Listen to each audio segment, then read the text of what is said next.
राजधानी दिल्ली के एक छोटे से गांव में बूढ़े माता पिता, उनकी एक इकलौती संतान, एक बेटा होता है जो बाहर चेन्नई में रहकर पढ़ा करता है। दोस्तों, अब यहाँ पर माता पिता से वो मिलने के लिए कई बार आ जाया करता और फिर माँ भी एक दो बार उससे मिलने के लिए उसके पास चेन्नई चली जाती है, लेकिन पिता कभी भी वहाँ पर नहीं गए थे। और अब की बार यहाँ पर माता पिता दोनों ने बेटे से मिलने का प्लान बना लिया कि दोनों बेटे से मिलेंगे। दोस्तों, जब वहाँ पर वो दोनों पहुँचते हैं तो बेटे का जो रूप देखते हैं, उस रूप को देखकर दोनों के दोनों दंग रह जाते हैं। दोस्तों, दोनों के दोनों सोचने लगते हैं कि इतना बदलाव इसमें कैसे आ गया। दोस्तों, अगर आप लोग भी पूरी कहानी को डिटेल से जानना चाहते हैं तो वीडियो को ज़रा सा भी स्किप ना करें, लास्ट तक वीडियो को ज़रूर देखिएगा। आगे बढ़ने से पहले हमारी वही रिक्वेस्ट कि जो हमारे चैनल के साथ नए हैं, कृपया करके चैनल को फॉलो कर ले, बेल आइकन को ज़रूर प्रेस करें। नमस्कार,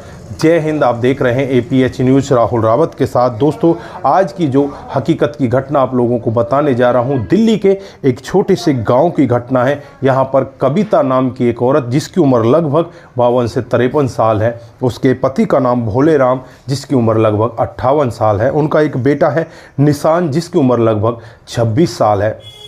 दोस्तों, वो चेन्नई में रहकर पढ़ाई किया करता और वहीं पर धीरे धीरे वो आगे बढ़ने लगता है और वहीं पर उसकी जॉब लग जाती है। अब माता पिता को बहुत ही ज़्यादा खुशी मिलती है कि बेटे की जॉब लग चुकी है। माँ यहाँ पर अपने बेटे से मिलने के लिए एक बार जाती है, उसके पास 2-3 दिन रहकर वापस फिर अपने दिल्ली के गाँव आ जाती है। बेटा यहाँ पर धीरे धीरे आगे बढ़ने लगता है। अब बेटा को वहीं पर उसके साथ काम करने वाली एक लड़की, जिसका नाम नित्या होता है, वो पसंद आ जाती है और यहाँ पर वो उसके साथ शादी कर लेता है। माता पिता को पता चलता है तो माता पिता खुश भी होते हैं और एक तरह से दुखी भी होते हैं। तो बेटा था, अगर हमारा बेटा हमारे साथ रहकर शादी करता तो हम भी उसकी शादी को एंजॉय करते, पर चलो कोई बात नहीं, बेटे ने शादी कर ली है तो बहुत ही अच्छी बात है। क्यों ना बहू बेटे दोनों से अब हमको मिलकर आना चाहिए। यहाँ पर जो कविता होती है अपने पति भोले राम से इस तरह का वाक्य कहती है तो भोले राम भी तैयार हो जाता है। दोनों के दोनों नई दिल्ली रेलवे स्टेशन पर आ जाते हैं और वहाँ से चेन्नई की ट्रेन ले लेते हैं। दोस्तों, यहाँ पर ये अपने बेटे और बहू से रास्ते में फ़ोन पर बातचीत करते हुए जाते हैं और जैसे ही ट्रेन चेन्नई पहुँचती है, बहू और बेटा दोनों के दोनों रेलवे स्टेशन पर इन्हें लेने के लिए आ जाते हैं। दोस्तों, यहाँ पर माँ बाबूजी को पाकर वो भी बहुत ज़्यादा खुश होता है और इधर माँ बाबूजी भी अपने बेटे बहू को पाकर बहुत ज़्यादा खुश होते हैं। अपनी माता पिता को लेकर सीधे अपने रूम पर पहुँच जाते हैं और वहाँ जाकर सबसे पहले माँ के लिए चाय और पिताजी के लिए भी चाय का इंतजाम किया जाता है। दोनों को चाय पिलाई जाती है, उन्हें नाश्ता खिलाया जाता है।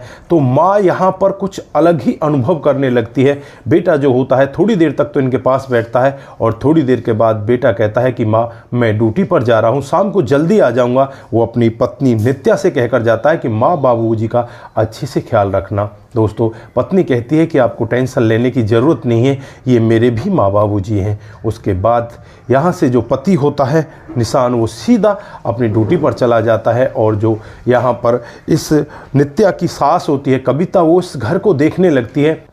जो घर कभी बिखरा हुआ पड़ा रहता था, आज वो घर इस तरह से सज संभल रहा है कि मानो एक एक चीज़ उसकी जगह पर अच्छी तरह से रखी हुई है। पहले यहाँ पर जब भी माँ आती तो देखती उसके कपड़े इधर उधर फैले हुए हैं, कोई सफाई नहीं है, कोई ऐसा काम नहीं है। सब के लिए माँ कई बार अपने बेटे को डांट भी लगा चुकी होती है, एक आध बार उसको तमाचा भी लगा चुकी होती है। जब माँ यहाँ पर पहले आई तो माँ ने देखा कि उसकी बेटे जो कमरे में रह रहा है उसकी हालत बहुत ही ज़्यादा ख़राब है। लेकिन जब बेटे से माँ कहती है कि बेटा इस तरह से मत रहा कर, तू साफ़ सफाई करके रहा करना, तू ऐसा क्यों करता है, यहाँ पर बेटा माँ से कहने लगता है कि माँ, मुझे रहना ही कितनी देर होता है यहाँ पर, मैं तो थोड़ी देर के लिए रहता हूँ, उसके बाद मैं अपने काम पर चला जाता हूँ, थोड़ी देर में क्या सफाई करना।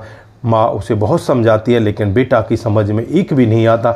लेकिन आज माँ जो यहाँ पर देखती है उसे देखकर बस दंग रह जाती है, क्योंकि बेटा खुद अपनी पत्नी के साथ किचन में गया था और वहाँ से चाय बनवा कर लाया था। बेटे का ऐसा बदलाव देखकर माँ को बहुत ही अजीब लगता है। दोस्तों, शाम को बेटा आ जाता है और बेटे के आने के बाद जब यहाँ पर घर वाले आपस में बैठकर बातचीत कर रहे होते हैं तो जो यहाँ पर बहू होती है नित्या, वो अपनी सास से कहने लगती है कि कल सत्यनारायण की कथा रखी है, तो यहाँ पर माँ इस बात को सुनकर एकदम अचंभित हो जाती है कि मेरा बेटा तो कभी भी इन बातों में विश्वास ही नहीं करता, आज उसके साथ ऐसा कैसे हो गया। तो यहाँ पर जब बेटा आता है तो बेटे से भी पूछा जाता है कि क्या कल सत्यनारायण स्वामी की कथा रखी है।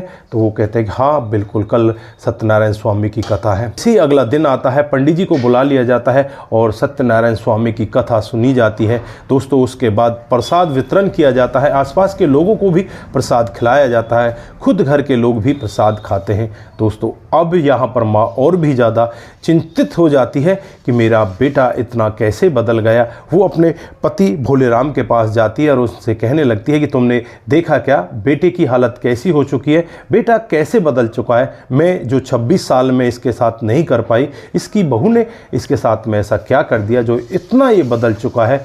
तो यहाँ पर जो इस लड़के का पिता होता है वो कहने लगता है कि तुम्हें क्या जलन हो रही है अपने बेटे से, बेटा अच्छा ही तो काम कर रहा है, तुम इसमें क्यों जल रही हो। तो यहाँ पर जो पत्नी होती है कविता, वो कहने लगती है कि मैं जल नहीं रही, मैं अपने बेटे के बदलाव को देख रही हूँ। मेरे बेटे में इतना बदलाव कैसे आया, मैं 26 सालों से उसे पाल पोस कर बड़ा कर रही हूँ और उसे हर पल समझाती, लेकिन वो मेरी बातों को नहीं मानता और आज अपनी पत्नी की हर बात को मान रहा है और वो इतने अच्छे से इस घर में रह रहा है, इतने अच्छे से उसमें परिवर्तन आ चुके। मैं बहुत ज़्यादा खुश हूँ और ये देखकर मुझे बहुत अच्छा लग रहा है। दोस्तों इस घटनाक्रम, इस कहानी को सुनाने का उद्देश्य हमारा बस यही है कि ऐसा नहीं होता है, माँ तो प्रथम गुरु होती है, लेकिन कई बार कुछ पत्नियां भी ऐसी आ जाती हैं जो घर को अच्छे से साज संवार लेती हैं। यहाँ पर जो पत्नी नित्या है उसने इतने अच्छे से इस घर को साज संवार लिया और उसके बाद अपने पति की जो बुरी आदतें थी उनको भी छुड़वा दिया। आज पति भी